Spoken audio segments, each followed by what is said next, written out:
Hi, this is Debbie Noble, and I'm excited to work with you this year and share with you a little bit about our meals worksheet for the 2025 tournament season.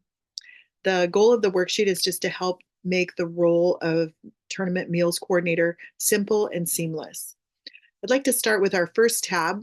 When you open up the meals worksheet, you'll find tab 1 has kind of an overview of the role. It touches on all of the different components of the role, including safety, working with vendors, and serving meals. There's also links to different forms like the reimbursement form for easy access. The second tab on the form is titled Questions to Ask Every Vendor.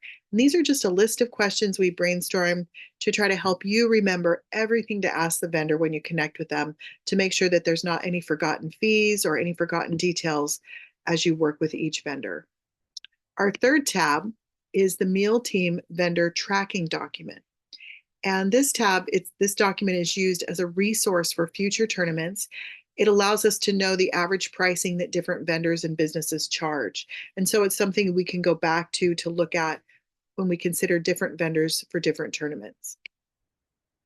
Tab 4 is our meal vendor contract.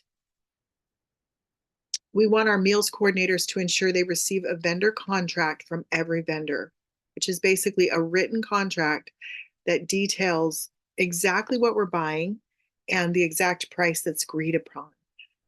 Some vendors might have their own document. Some vendors might send you an email that itemizes all of these details.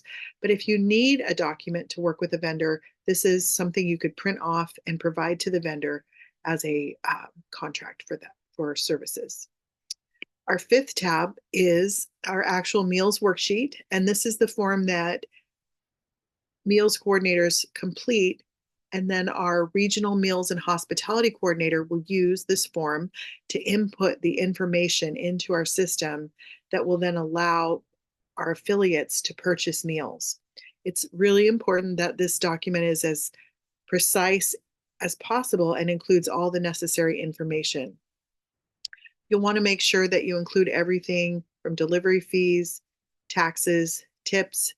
Also consider the cost of the item, the cost of any sides that you're providing with the item, as well as costs associated with paper products or drinks. And the last tab, tab 6, is a sample worksheet for a tournament in Sarasota, Florida. So if you'd like to look at a sample and see what they filled out in these different areas, this gives you an idea of how to fill out your tournament's meal worksheet. Anyway, I hope that this is helpful to you, and we just really appreciate the service that you provide for our affiliates and families. We hope you have a great tournament season.